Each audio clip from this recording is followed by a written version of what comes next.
Happy Friday, everyone!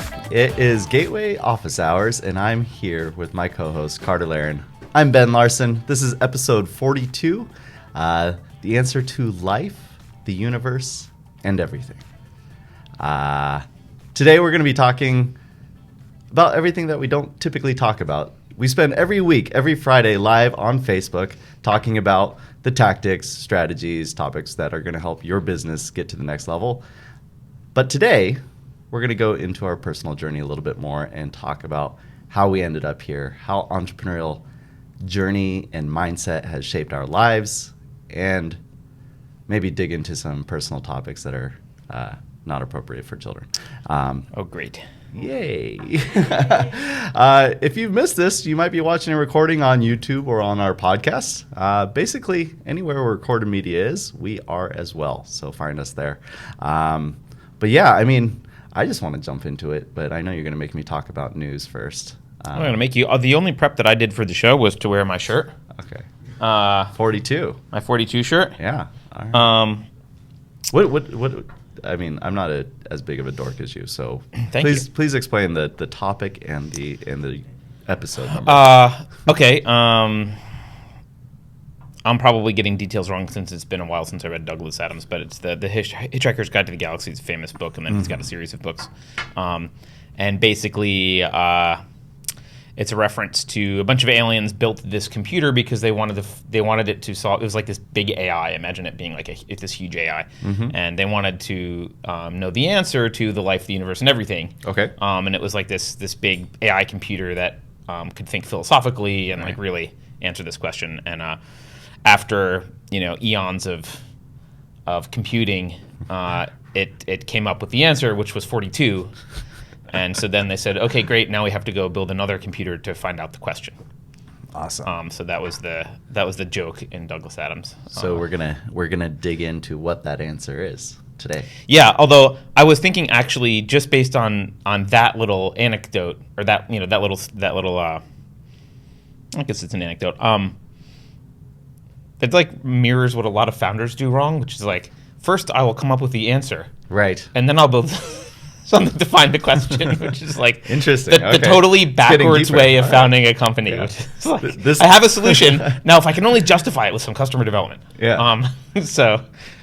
Great. This is awesome. So this has evolved from probably. Sorry, we're not supposed to talk about founder advice. Right? Yeah. Well, this was a misquote at the end of our last episode, and it's now evolved into a complex topic for this week's episode. Yeah, it could actually be a real topic. Yeah. But we should do. We always do news, so we can do news. There's not a lot exciting. No. Here, I'll do the news person thing that you want me to do. Yeah. All right. There we go. Welcome to. I'm Carter Laren. Yes. Oh shit! What's the fucking Anchorman dude? Walter Cronkite? No. Tom Brokaw. Ron Burgundy. Ron Burgundy. There we go. At least someone knows where my brain is. Walter Cronkite. Thank you.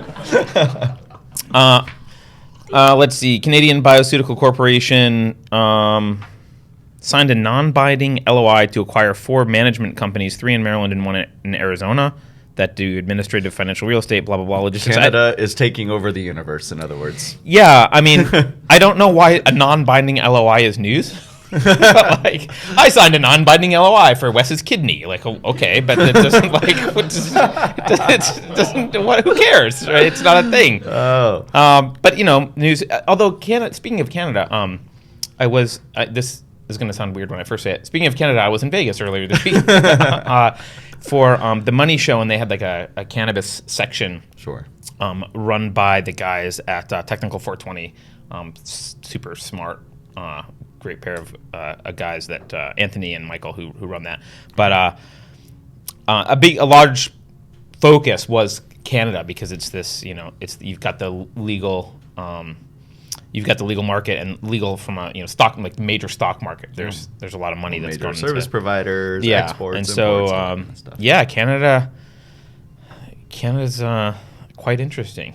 Yeah, I mean, the other headline that I peeked out was that Canada royalties like coming down and that's the next one I've got here, right? They I don't know why they forged a strategic agreement with River, which is a distributor in California, But based on these details, the strategic agreement looks an awful lot like a convertible note investment. Yeah.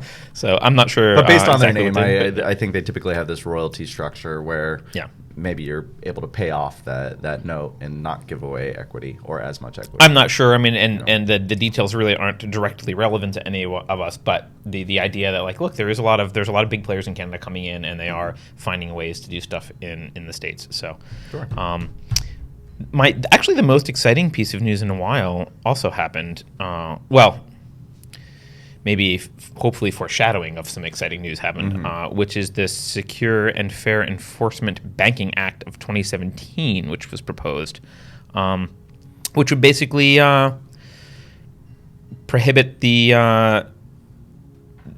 federal government from penalizing or discouraging a bank from banking with cannabis. It's trying to solve the cannabis banking issue, which I think they can't lose their FDIC. They wouldn't be allowed to revoke FDIC insurance just because they're banking with legal cannabis industry and that kind of stuff. So it'd be interesting. That's interesting. I mean, I don't know that they'll do it anyway because the banks are so fucking conservative that. Right. Well, I was just saying they're publicly traded companies. They have all the these stakeholder boards that kind of dictate the types of companies they bank with. Right. And how much is that based on the FDIC and the federal government? Right. My suspicion, not to be like a pessimist, but my suspicion is that they use a lot of the rules as an excuse for why they don't want to do banking with the cannabis industry, but really it's just that they're conservative. Put the blame on them. Yeah, I mean, because we ran into that with major bank in Silicon Valley, not to be named. Oh, yes. Who, and also actually with some law firms, right? Who are like, yeah, we have no problem with it, but we have this like separate board that can just swoop in and cancel anything. And you can't come to our Christmas party. All right. Oh, yes. Thank you, SVB. Oh, did I drop names? Oh, fuck. I'm sorry. That was totally unintentional. This is great. Dicks. Getting off to a good start today. Okay. So there's some like other state regulatory news. Maryland's finally granted its first cultivation license, which is good. Nevada started accepting applications for rec, and Washington State Governor signed legislation this week to launch the country's first state-run organic cannabis certification program. Great, I guess. If they run it like the post office, it'll be the best fucking organic cannabis ever. And just as a reminder, because we covered it a couple episodes ago, the state of California is still taking comments on the draft regulations for MRSA. Do that. Yeah, so get in there. I think the deadline was June 13th or 11th, something. I think. I thought it was called 13th. 11th, just so you get it in on time. Don't procrastinate. Read them. So this is the kind of. Can we be done with the crappy news? Done with news. This news is boring me. So yeah, we're gonna get into our personal stories. We can just like riff on it. I can ask you some questions that push the conversation. This is your thing. You planned what this is going to be, so I know. If anyone He watching, also looking skeptical over there. Like, I'm not sure I want to be anyone watching. You can send us your questions. You can ask Carter anything. We'll just consider this an AMA. Ask us anything. Oh, great. You can put it in the comments. Tweet at us at GTWI Inc. Hashtag GatewayOH. Yeah. What was your plan for the answer to the life, the universe, and everything, Ben? Well, to answer that question, I feel like we have to understand where we are. Is there something meta to the structure of this show? Like the universe is chaos, and therefore watch the show. I'm thinking about life, and I'm thinking about the universe and where we sit in it, and those questions are very meta. But more about the entrepreneurial journey, the entrepreneurial mindset, how it's shaped everything outside of what we usually talk about and what's in this office here. Yep. Let's start at the beginning. Sure. Why are we how did we get here? What is it in our life that has shaped who we are? We are two very different people. We enjoy working together most of the time. Yeah. And I'm just interested, what do you think are some of the key things that have happened to you in your life that have positioned you to kind of be a strong entrepreneur, be able to kind of do this journey? Oh, Jesus. Or is it the other way around? Is it that becoming an entrepreneur has kind of shaped more who you are now as a person? I mean, I think it's like everything. I think it's probably a mix of both. I think. So when I first, I sound old, but a long time ago in a year, I moved from the East Coast to the West Coast to join a startup. Was it somewhere around 42 years? No. But I grew up on the East Coast, and I was not. No one in my family were entrepreneurs. Mm-hmm. There was no that wasn't a thing. My dad was basically a bureaucrat. Okay. It was the same job his my entire life, basically. Mm-hmm. Other than I started a few businesses when I was young because I needed money to get back to your dork comment, I needed money to buy a computer. But they were lawn mowing businesses, and But that's that's a storyline for many entrepreneurs, right? They started a lawn mowing business or a window washing business or something. Yeah, they needed money, so they went and earned it. Yeah, and I think I don't think it's relatively public knowledge. I don't have a great relationship with my parents, but in fairness to them, there's some things that they did well, and I think one of the things that my father did well was I wanted a computer. Mm-hmm. And this was back, again, I'm dating myself. It was an Apple II. I wanted an Apple II, right? He's like, well, I don't have the money for a computer. But I'll tell you what. If you earn half of the money, which to me seemed like this insurmountable number, right? Mm-hmm. I'll pay the other half. All right. You get a computer. I was like, okay. Challenge accepted. Yeah, and I think that was a good move on his part because he probably understood that it was possible for me to earn half of the money for a computer. Mm-hmm. And it was possible. It took me probably half a year and lots of lawn mowing and some austerity. Right. But I remember every time I got another 20, I would roll. Had this hiding spot in my room and had all these rolled up 20s, and eventually I rolled it was scrolling away this. But yes, ladies and gentlemen, he still has the same banking procedures. Yeah, exactly. Well, I mean, honestly, actually I do have the same banking procedures because the purpose of that was mostly to hide it from myself. Mm-hmm. Which is when I first made my most of my money, my big money in life. I kind of did the same thing, and I invested in a bunch of non-liquid assets. So I was like, well, I can't spend it now. That explains so much. Yeah. So I mean, yeah, I think that there was some, but anyway, I think that probably did help me kind of understand what it's like to kind of go out and offer something at a price that someone would want, and it kind of helped me with my work ethic, and so I ended up doing it and getting a computer, and that probably changed the course of my life pretty significantly. But so yeah, I mean, I think there's something there. But when I first, but the idea of being an entrepreneur was not in my head. I went to college not expecting to be an entrepreneur. I didn't know anyone. None of my friends wanted to be entrepreneurs. I was on the East Coast. It wasn't a thing. And but there's I think there's two components buried in there that are super important, and something that we've uncovered in the founders that we like working with, and I think we've mentioned at least one of them in shows before. One is understanding the value of a dollar, right? Yes. It's what it takes to earn that dollar, what it's actually worth, and how quickly it can leave your hands, right? Yeah. The other one is resourcefulness. I mean, you had a lawnmower. Yes. There were lawns. People needed them mowed. Yep. And it's getting it done and finding ways to kind of get that money in the door.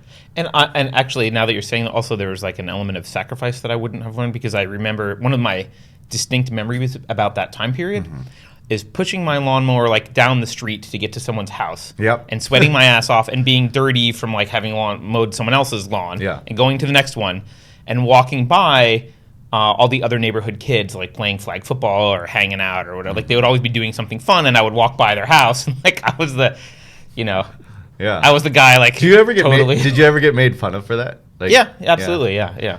So there's another element, right? Like and then I got made fun of for the computer, so and that never really stopped.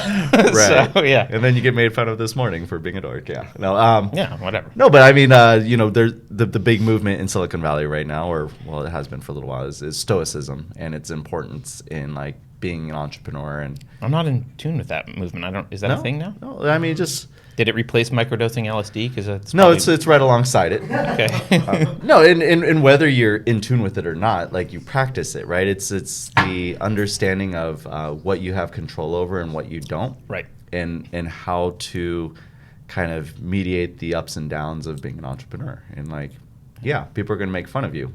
Does it really matter? It's a means to an end, right? I mean, when you're a kid, it does feel like it matters. And if you never have to deal with it and realize that it doesn't, maybe as an adult, it still matters to you. And so I think this is where we get into the thing where like the experiences can shape you and vice versa, right? Because, you brought up kind of resourcefulness and the value of a dollar. Yeah. And you could make an argument that you kind of like have to have resourcefulness and the value of the dollar to kind of learn to be a good entrepreneur. Or to be a good entrepreneur. The flip side, though, is I think I know you wanted to get into politics a little bit because it's. I just scary. said maybe. I'm just like that's naturally where this is going to go. No, but I think it is because I think once you've been an entrepreneur and tried to run your business, it affects how you think about business generally and politics as a result of it. Mm-hmm. And I think it absolutely has an effect. It's very difficult. There's a lot of things that if you've never been in the position of the person who's responsible for building a business from scratch and running it and meeting payroll, it's very easy to like advocate for things that just kind of without really any thought sound okay, like oh they should do this or we should do that or blah blah blah. But and I'm not saying that you should always only have the position of the business owner because the other side is important as well. But everyone basically has the experience of being an employee. So, but I think having that experience of being the business owner gives you some sympathy for like actually we can't just legislate that the economics of a business work a certain way. Like that doesn't happen. Sure. And you start to see unintended consequences of things.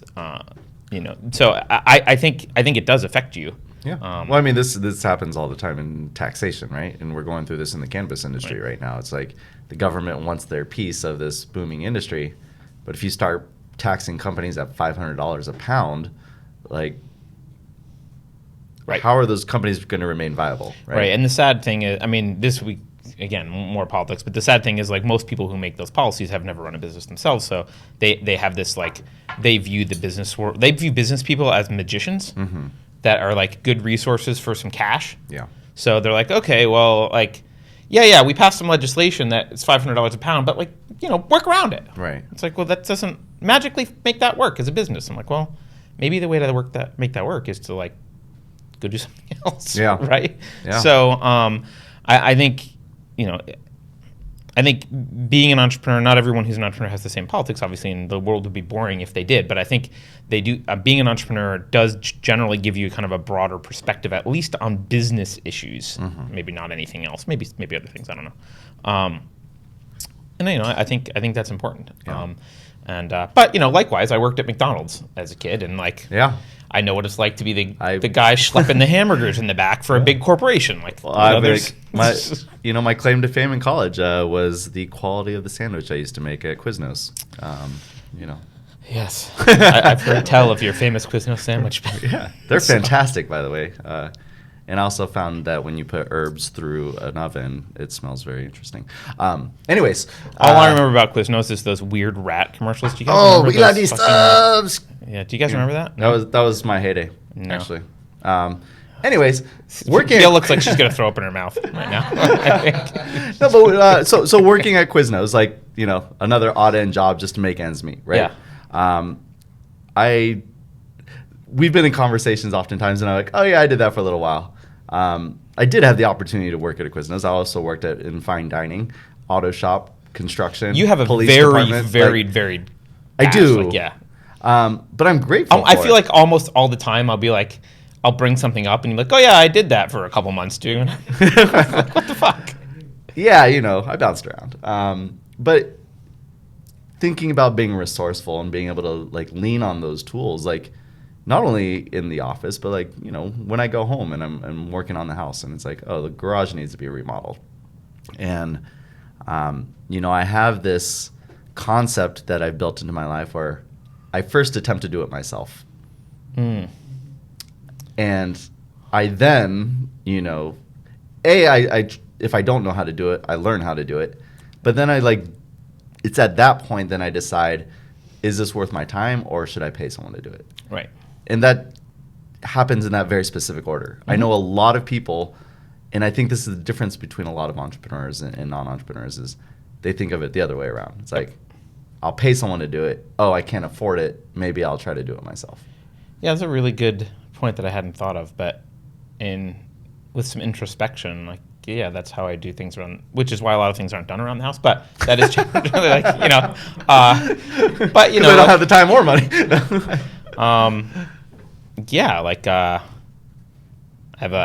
I think I might still actually have a leak in my pool, but I had a leak and I was like, okay, I first tried to figure out how to fix it, then figured out okay, this is way more time consuming and I would have to buy this piece of equipment to do this and blah, blah, blah. And so I ended up hiring someone to come fix it, which I don't think it's fixed, guys.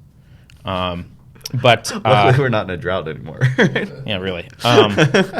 So I think that is generally my MO is trying. I hadn't thought of it, but it's and then try and do it honestly, first. Not to get all sentimental, but I do have my dad to thank for that. I think he was always being very handy around the house and encouraged me to do things. And I remember building my own ramps in the backyard and that kind of stuff. And I think it's just set me up very well for kind of this journey that we've been on. Yeah. So I know we're not supposed to relate this to founders today, but it's all right. I'm trying to think what does all this mean for someone who's trying to found a company? Yeah. I think for me, one of the things that took me a while to learn. So we have this as a culture, we have a mindset that people are basically infinitely malleable. Right? You pour someone into this situation and they will fill the container and become that. Yeah. Right? And that's true to some extent, absolutely. But it's not completely true. And a lot of times it takes their own self-directed intent to change in order for that, they I'm trying to think of a good analogy, but it's almost they're an ice cube, and if they warm to the idea of change themselves, then they can change to fill the container. But if they don't, they stay as an ice cube, and that's the way it is, and they don't fit the container, and it doesn't work very well. And I do think one of the things that you talked about entrepreneurship affecting life and vice versa, just kind of personal development and growth.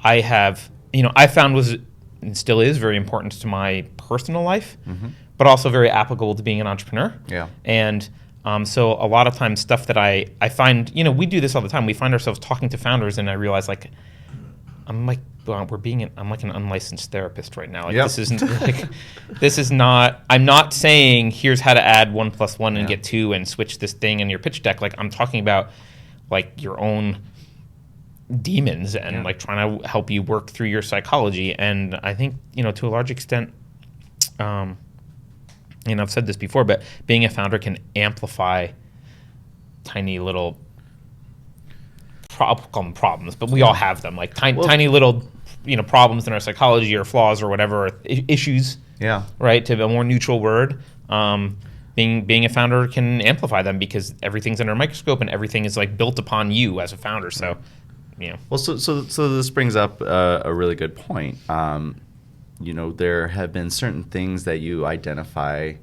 in your workplace that maybe aren't directly related to building your business and that kind of thing, but they are critical elements to what you are doing, and then it becomes a very heavy interest of yours. So I know both of us have taken a specific interest in psychology and just again, what is that entrepreneurial mindset that's going to lead to success for people.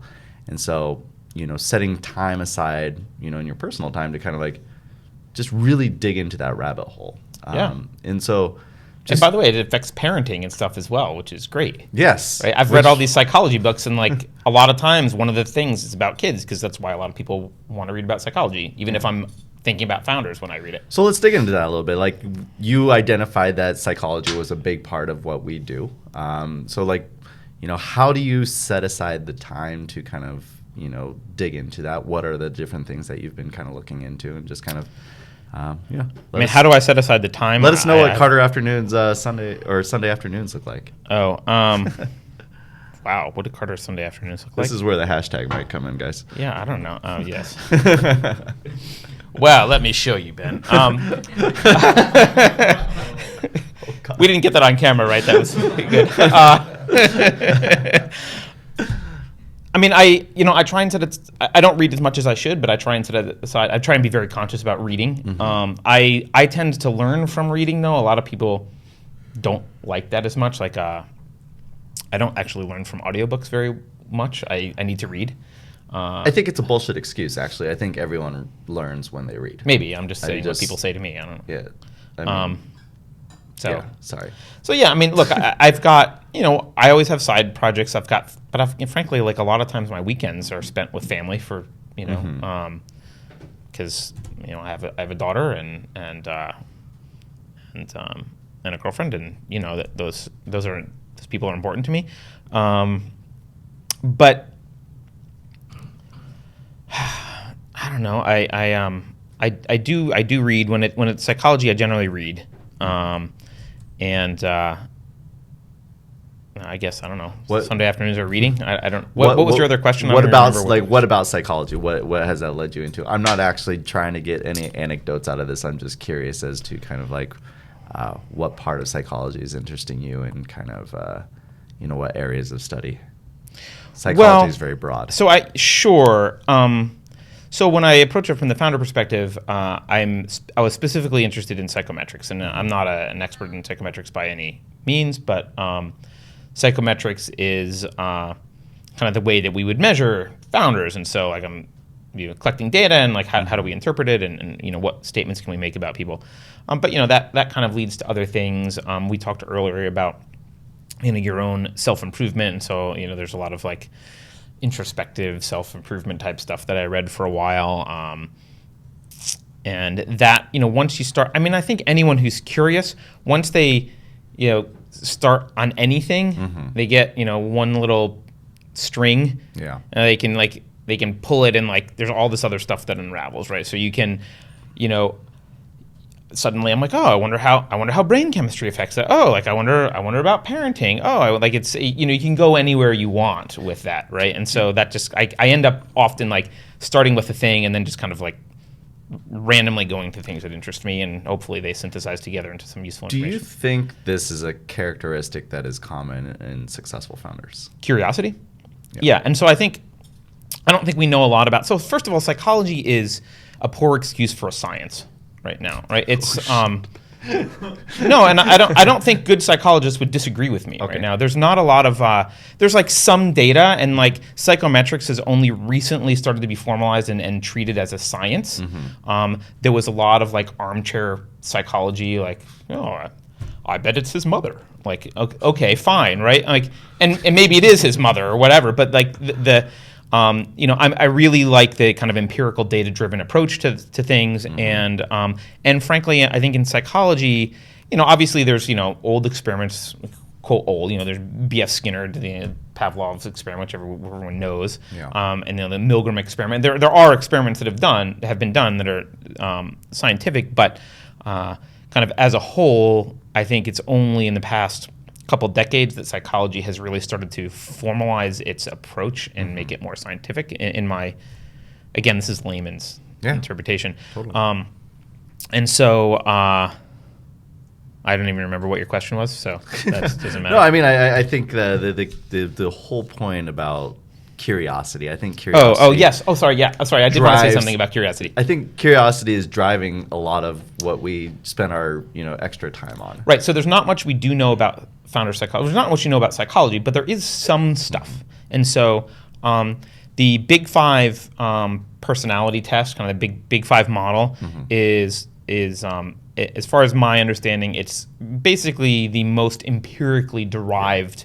And we're talking about conscientiousness, openness, neuroticism, agreeableness, agreeableness, and something else. I don't know. Openness. We said openness. Did I say it? Well, that's so. the most important. I don't remember one. what they are, but I'm sure we could hash out the 5. But that's basically rather than, so a lot of psychology in the past. This is why I say it was unscientific. A lot of it is like people kind of sitting back going, there are 3 types of people in the world, and like, okay, that's arbitrary, right?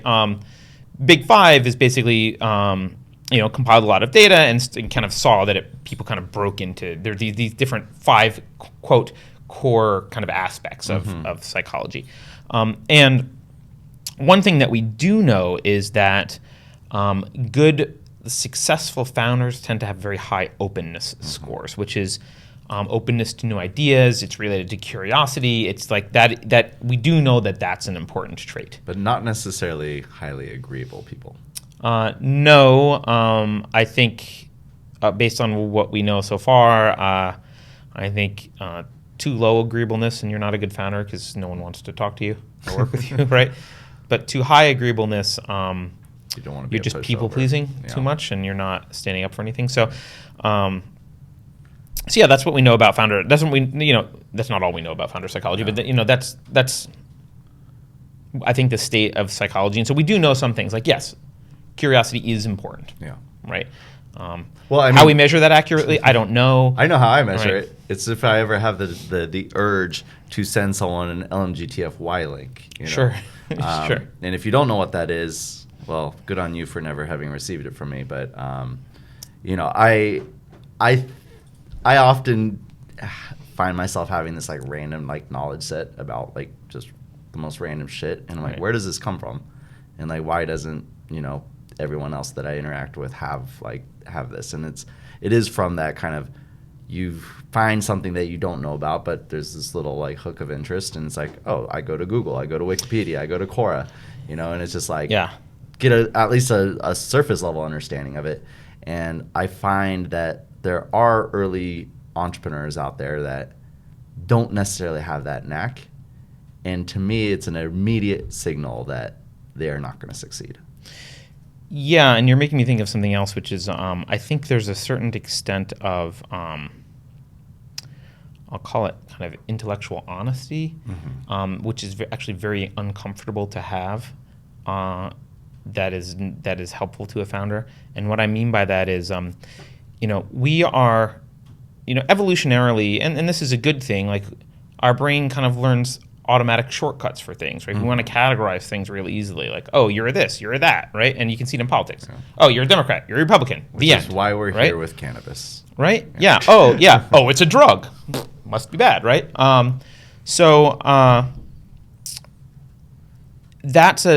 mindset is it's a lazy mindset, but there's value to it. I mean, you can't go around analyzing everything all the time. You wouldn't function, right? Sure. So you do have to kind of use shortcuts, but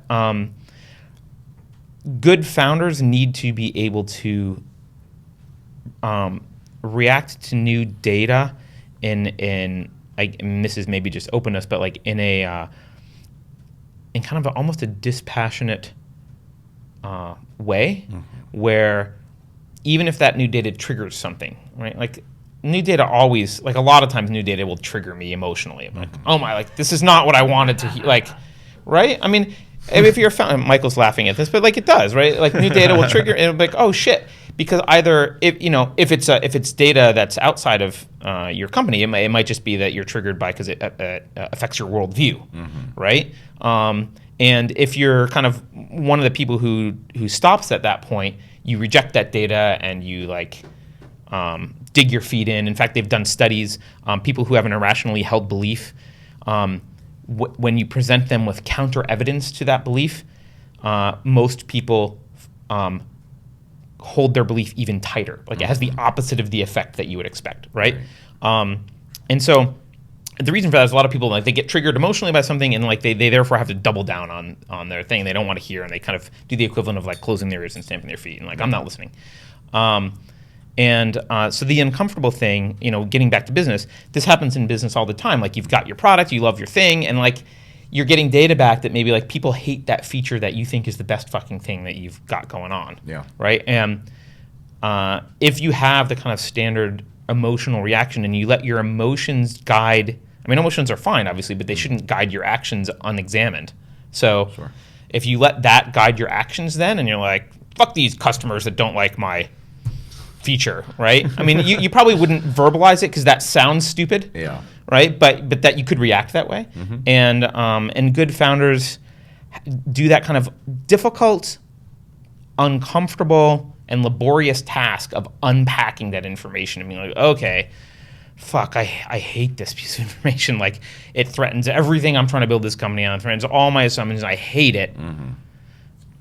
But let's peel the onion back and figure out what the fuck this information means and where it's coming from. I'm like, okay, and I've got to integrate it into the rest of my knowledge. And it's because, look, at the end of the day, reality, I mean, you can say this about nature actually too. Like, there is no Mother Nature. There's no like universe that loves you. Reality doesn't care. Reality doesn't give a shit about you. No, like the universe doesn't care about you.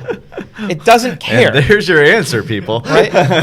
No, but like the universe doesn't give a shit. Yeah. It doesn't care if you live or die, whether your business succeeds or fails, how you feel about it. It doesn't care, and neither does the market. Right? So it doesn't matter. Yeah. All those emotions and all the things that you think it should be and your ideal, like it doesn't. None of it matters. Okay. And what that means is to be a successful entrepreneur, you have to train that muscle of being able to kind of take a deep, like recognize when you're getting having an emotional reaction to something, and take a deep breath, and think through it and like accept it. And look, none of us are perfect at it. I still emotionally react to things all the time, as do you. But. I mean, once you did. I saw it. Okay. But yesterday. but I mean, and that's a hard thing, and that's why being an entrepreneur isn't just like it's not a career that's the same as any other career, right? It's not like, oh, you're a doctor or you're a lawyer or you're a physicist or you're a teacher. Like being an entrepreneur isn't in one of those categories. It's a very different experience because, in most other roles, your job is very well defined by someone else, and it's their responsibility to make sure there's a business. Yep. It's their responsibility to make sure they can meet payroll, and that whatever you're building is contributing value in some way, and blah blah blah. Like it's their responsibility to take care of all that shit. You just kind of have to. You're usually given metrics, and you have to meet them. Yep. And so it's a very well defined problem. There's nothing wrong with that. And many of us, myself included, would fail in a lot of roles like that. I'm not good at that. And at the kind of like hyper focus, stop worrying about these other things that are going on related to the business. Like I have a hard time doing that. And so there's absolute value there. So there's nothing like better about being an entrepreneur. Okay. So, but it is a life difference. It's a different way to live. We've talked a lot about that was a long lecture. How we got here, right? And like what has kind of influenced us as entrepreneurs and what we see influencing entrepreneurs and how they can be successful. I want to flip the conversation on its head a little bit because a lot of what you were just saying in the last couple of minutes makes me curious as to how this has impacted you as a person, as a father, and how it's kind of changing the way you approach life as you kind of proceed into the future. And so one of the big ones is like, just,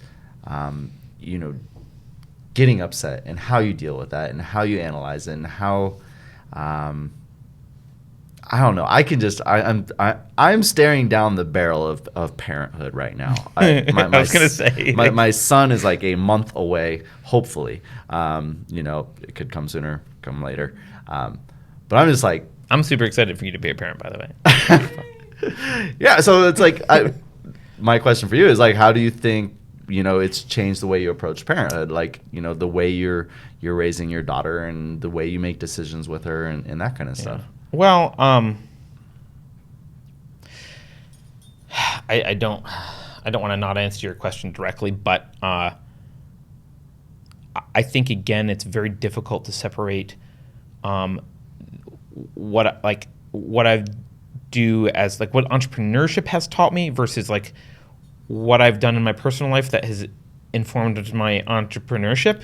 Right? They're like it's very woven together. So just as an example, you want to be an entrepreneur, you realize I just talked about this, like you're having a negative reaction to something emotionally and you have to like stop and think about it. Well, fuck, that applies to everything. That's not just my business, right? Yeah. So suddenly that's now affecting everything. Or vice versa, I go read a book about living consciously or whatever it is, which is a very personal thing. Mm-hmm. Well, gee, that has applicability to how I run my business, right? So they are very related. I will say the one thing that I don't know which came first, but the one thing that I think is definitely a feature of entrepreneurship that is a similar feature to the way I parent, at least, is really just about questioning why the way things are done, mm-hmm. right? And so let me just use a TMI example, I guess, or one that's not super personal. But I've never spanked. I don't spank my daughter. Right. I've never spanked my Peaceful daughter. parent. I have yelled at her a couple times, but I've apologized because I don't intend to ever yell at her. Right. So, and literally, like I can count on one hand the times that I've ever done that in her life. And that doesn't mean like I'm a laissez-faire, do whatever you want, get whatever you want kind of parent. But I view my relationship with her similar to this I don't mean to diminish parenting, but in some aspect, I view my relationship with her as similar to the relationship to a customer, mm-hmm. right? My job is to help her be a great adult, mm-hmm. right? That's basically my job, and to survive to adulthood, right? So.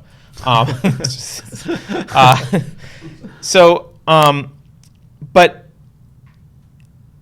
she's stuck with me, mm-hmm. right? Like she didn't choose, like unlike a customer, she didn't be like, yeah, that's the dad that I want in the universe. Great, right? But I view part of my responsibility as being the kind of parent that she would choose if she could voluntarily choose a parent. Mm-hmm. And not as a 7-year-old, but when she's 30, looking back going like, yeah, that's the parent I would have chosen. Right? Mm. That changes how I approach a lot of things, and I do a lot more negotiation than I would have otherwise. I set myself a rule. This relates directly to entrepreneurship. You're like, the 5 whys. Yes. Right? I set myself a rule right before she was born. I was like, okay, I will never, ever, ever say because I told you so. I love that. Right? That is, and I've never broken that rule. Yeah. I've never broken that rule. And some parents can react with like, oh my God, like how do you deal with, because the kid, you'll see this, like, there's a lot of fucking whys when you're a kid, right? But the beauty of that, like once I embraced like, okay, I'm going to have some really long conversations that I would rather be short mm-hmm. if I embrace this rule, right? That's going to happen. Okay, fine. The result was so beautiful and precious that I wouldn't give it up for anything. We've had some awesome conversations just in the car on the way home from school. Yeah. You'll be surprised at how quickly a child with almost no knowledge of the world can break your knowledge of the world, and you have to say like, I don't know the answer to that. I guess we should go find that out together. Let's go home and Google that because I don't know. You can get to like quantum physics in like 5 whys, starting from like why are buses yellow? It doesn't like it, or what some random question, right? That's a good question, right? You can like, literally. Why are buses yellow? Kids, this like why, and I think when I set that rule for myself, part of the motivation behind it was the acceptance that kids aren't stupid, they're just ignorant, and there's a big difference between those two things, right? Mm-hmm. They have a completely functioning mind. Like, yeah, their mind is developing. It's not completely functioning, but like they have a functioning mind that expects the world to make sense. They can think logically.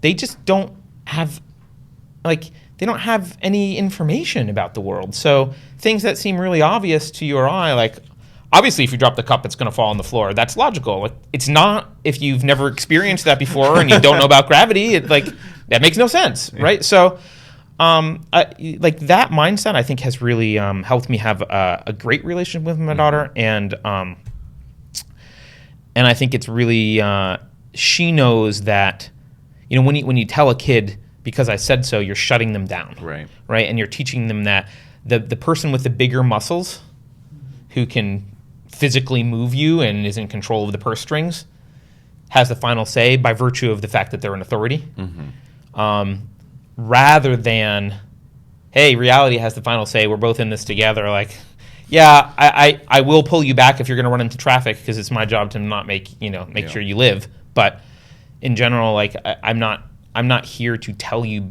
it is this way because I said so, because that's not why it is that way. Yeah. Right. Be kind of cool maybe if that was if like, why are buses yellow? Because I said so. I'm God. I painted it yellow. Okay. I guess. Yeah. Like, here's the can of paint. Great. So yeah, I mean, I've had a great relationship with her, and by the way, just for those of you skeptical about kind of peaceful parenting and this kind of approach, I can kind of say I don't discipline her either, really. But she doesn't do anything wrong. Wow. She does very little wrong. You just made a lot of people jealous, I think. Look, it could be Russian roulette, and like I got lucky. Yeah. Absolutely. Yeah. Right. But and I'm not saying nothing wrong. I just mean, wait like, till puberty hits, right, guys? Look, you know what? People told me about the terrible twos, right? Okay. They're like, oh, it's gonna be horrible. That's bullshit. Yeah. There was no terrible twos. Okay. Now maybe with a boy, you get stabbed with forks for fun or something. I don't know, but yeah, Wes is like, yep, that happens. Yep. So I don't know.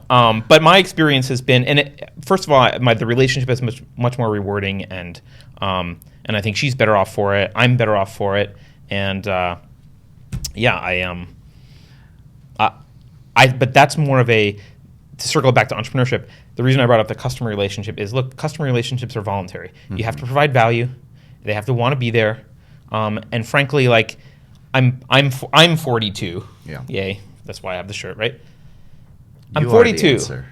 If I can't provide value to a 7-year-old, mm-hmm. I suck.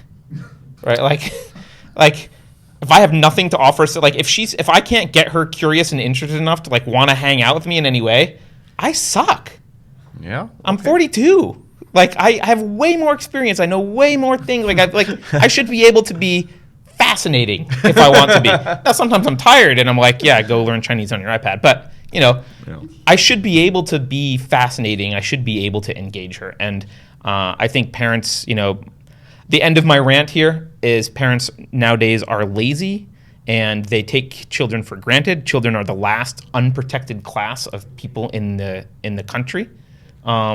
And it's despicable. And a lot of people have kids with no intention of ever raising them and not doing any effort to actually like explore whether what their parents did, which is typically what they will do without thought, was a good thing to do, right? Can someone grab the wireless mic so he can drop it, please? This has nothing to do with entrepreneur. I guess a little bit, but not. That was the entire intent, and it's working out beautifully. Thank you. Yeah. So yeah, let's we have, I don't want to go any more than like 10 more minutes. So yeah, we're pretty. Yeah, but I do want to. Facebook cuts us off in 10 minutes. We've been talking a lot about our life. Let's just. I feel like you've been interviewing me, frankly. Which now I have to get you back in a later episode. I know. But I just want to extrapolate a little bit and just kind of like talk about like how this has changed our perspective in the world, in the universe, so to speak. I don't know. We could. What's this? Entrepreneurship Gateway. Lead. I'm leaving it purposely open-ended, but I think about things about like the U.S. being more known for their startup culture and companies succeeding, and people often trying to counterbalance support and knowledge and money and all this kind of stuff, and why do socialist countries, when they're quote unquote, removing the stress of healthcare and all this kind of stuff, seem to be doing less innovation or less dramatic improvements in building like large entrepreneurial companies. And that's a big question. And I just want to apply What the do you entrepreneur mindset. And what do I think? Yes. Just flip the. I reflect on a lot about what we talked about today, and just kind of that value of a dollar, the being resourceful and making things happen, and kind of scraping together whatever it takes to get things done. And I look at the U.S. when it gets criticized a lot for being cutthroat and capitalistic, and you find yourself in these situations where you might be without healthcare, which does suck. I admit, I've been there. But it's also what gets to that raw core of what an entrepreneur is, and being resourceful and not relying on a safety net. And I'm wondering, I think I know where your thoughts are on this, and I just want to dig into it a little bit, and because I travel around a lot and I talk to these different communities, and they want to create the next Silicon Valley and all this kind of stuff. And Right.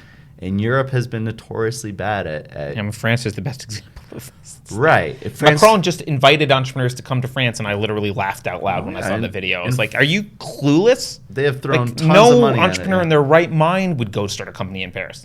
Yeah. So Sorry, it's like, whether it's wrong or right, maybe being entrepreneur centric isn't the right way to approach the world, but well, I want to make, I do want to, there's one caveat. The U.S. is not capitalist. okay. The U.S. was a lot more capitalist, but I don't think it was ever, maybe at one point it was kind of more truly capitalist, but it's not really capitalist. It's a very mixed economy. You know that by virtue of the fact that the government can give trillions of dollars to Wall Street for fucking up. That's not how capitalism works. Wall In Street capitalism, would've they go failed. bankrupt, right? So Okay. we are not in a capitalist country, and we are in a country that has elements of capitalism, and I think those elements are important, but It values the virtues right, of capitalism. cronyism isn't capitalism, right? Gotcha. And we are in an increasingly cronyist state, right? And I don't think I don't think people on either side of the aisle would disagree with that. Maybe I don't think that's a controversial statement, but that said, I think there is a general. People talk about the American spirit sometimes, and it's an amorphous thing, and I'm sure there's lots of components to it, so it's not as simple as I'm going to make it out to be. But there is a generalized difference. There has been, at least historically, a quote spiritual difference in kind of American culture than a lot of other cultures around the world, and part of that is this kind of sink or swim kind of, I know it's cliche to say this kind of rugged individualism, sink or swim thing. And there's still, as much as we're not necessarily capitalist anymore, there's still remnant of that culture. Yeah. And, for example, I picked on France earlier. You basically can't ever fire anyone in France, right? It takes a year and a half or which is why you can't be an entrepreneur, right? And one of the reasons. France has many reasons why you can't be an entrepreneur there, but They also block, outside deals. sure, right? So you'll never get acquired. That's another right. So unless France acquires you, basically.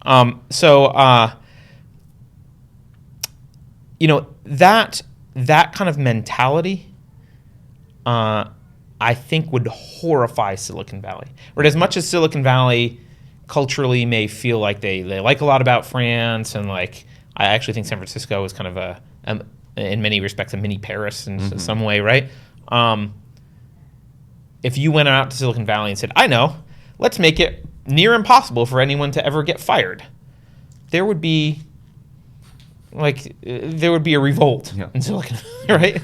Yeah. And so or shut down. Right, and and move so to Canada. there's still that feeling. There's still this sense of kind of hey, relationships are voluntary between employees and employers. I mean, California is a great example, right? Yeah. The relationships are voluntary, and stop telling me what to do. Yeah. And that is fading. but it's still kind of part of this kind of, quote, rugged individualist American spirit that is unique. And you can look historically why that's unique, I think, and why that happened. I don't think there's nothing like magical about America other than, I think, if you look at the people who came to America historically, it was self-selecting, right? Mm-hmm. And immigration is a big issue now, so I don't want to get into that too much. But if you look at historically at immigration, like a third of the immigrants that came to America went back, like in the past, right? Like when you talk about like early immigration, like early 1900s, for example, when you have a lot of European immigrants coming in, a third of them went back because they couldn't make it, and there was no safety net. And it was like, okay, well, I have this dream, I want to go to America. Mm-hmm. They got here, it didn't work out, they went back. And so you get this kind of self-selecting population of people who, succeeded, put in the time and effort. I mean, think about 100 years ago coming to America. It's not, you don't book a flight on, right. Lufthansa, right? It's this like horrible journey, right? And you're going to this country where a lot of them didn't speak the same language, and there was no safety net. So think about the kind of individuals that attracts. And that creates a culture, right? And that has historically been, and even from America's founding, there's a lot of things wrong with the culture of America's founding. We don't have to. Some elephants in the room that are clearly problematic, but that kind of self-selecting set of people that kind of had this look. We're going to go make our own way. We're going to sink or swim. It rests on our shoulders. There's not a safety net. That was infused early on into American culture, and there's still remnants of it, and it's why, it's why even though America is not as capitalist as it used to be, there's still a lot of success in the entrepreneurial space, frankly. Gotcha. Awesome. Another rant. I want to personally thank you for opening up and letting me just kind of take you on this unknown journey. It's a little different than most of our episodes, but I think it is important to kind of just understand what the relationship is between life and entrepreneurship. And, it does, when you kind of start tearing it apart, it really does help you distill kind of what is it that makes a good entrepreneur, and from your day-to-day life to the universe that you are a part of. Right. And just to be clear on the universe thing, there is luck. No one is going to argue that there's not luck. Sure. Right? Yeah. I was lucky enough to be born in Boston and not, Syria. I was gonna pick on a particular country, but I don't want to do that. Sure. Somewhere where access to anything that I have access to would have been basically non-existent. Right? Like, I gotcha. So okay, there's absolutely luck. I don't want to say that there's not luck, but it's not all luck. There's a lot of work. Yep. And there are the other things that matter. Okay. With that, we are about out of time. I do want to check in with the team. Do we have any questions? Yeah, we didn't really ask questions. But no questions. We're good. All right. All right. Wes has got a question. Is this on? I don't know if that's on, but Michael can hand you a mic if that's on. Sorry. Yeah. All right, I got one quick question. It's about work-life balance. Most of my friends are in the industry, so when we go out at night after work, that's all we ever talk about. So how do you separate yourself from work when you're not actually in the office? That is an interesting question. For me, the question then gets turned in is how much do I need to separate myself from work, just because it has ingrained itself in my life. My life is work and my work is life, and it's just kind of all interwoven. My friends generally come from my work ecosystem because we have similar interests, we have similar ambitions. That is interesting. I am interested in what they do. Now, by virtue of our job, we do kind of cross paths with many different types of people. I can imagine that, being in one of those focused corporate jobs, I would not want to hang out with those same people all the time. Right. But what I do, I'm a little bit more introverted, so I like to set aside time to not necessarily hang out with more people. I spend time to, like I said, hang out with my wife and my dogs, work on the house, do some side projects, maybe do a website that doesn't have any association with Gateway. Occasionally hang out with friends, but it is very deliberate. I have to like focus on it and like say, okay, the weekend maybe, because that's when most people do. Yeah, I mean, I would have a similar answer, except I mean, I think we actually touched on this a little bit last week, but like I've made a conscious effort to essentialize my friends in my life, and to me, work-life balance really is about work-family balance. I don't have a lot of life outside of my family and work. I don't want. I mean, I have a few friends. Like I have a few close friends that aren't in this space, but it's, you know, I don't want to go. I don't want to join a, you know, I don't want to go out drinking with my friends on Friday. Like I don't care. I want to go home and hang out with my daughter. And so that's not what rejuvenates me. Is not like I've gotten very picky with what kind of people are in my life, partly because of time constraints, and it made me like jettison people that I like. They're fine, but you know, there's only so many hours in a day, and it's like, okay, well, you're a great guy. Like I will answer emails, and maybe we'll hang out once in every 6 months, but like I'm not going to see you every week. Right? Yeah. I mean, I'm not pointing at you. I see you fucking all every day. Yeah, every day. But you know, even on the weekends sometimes. Right. Yeah. So, but to me, it's really about family. If you're an entrepreneur, it's about like work-family balance, and beyond that, like you may have a couple friends, but I just don't have time for. Nor do I want to have time for a lot of extracurricular non-work shit or non-family shit. But that's me. I also need alone time. I rejuvenate through being alone. So. Yeah. On that note, Luke, Facebook has not cut us off yet, right? All right. Awesome. But we should cut ourselves off because this is a long show.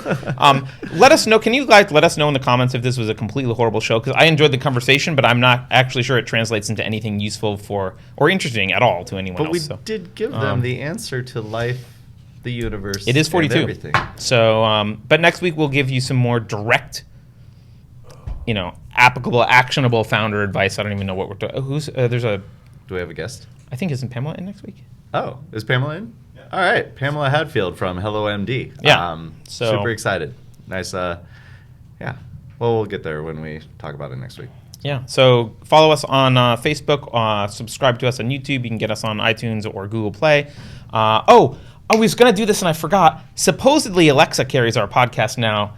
What? On Amazon, like the service that we use for our podcast goes through. How do you say Alexa Play? I think you would say like Alexa Play Gateway Open Office Hours podcast. I'm not sure. We should check. Someone try it. Gateway? Oh wait. If you're at home, just put your computer or your phone next to Alexa and Alexa, play Gateway Open Office Hours podcast. See if that works. All right, guys. That's it for this week. We'll see you next time. Later. Peace.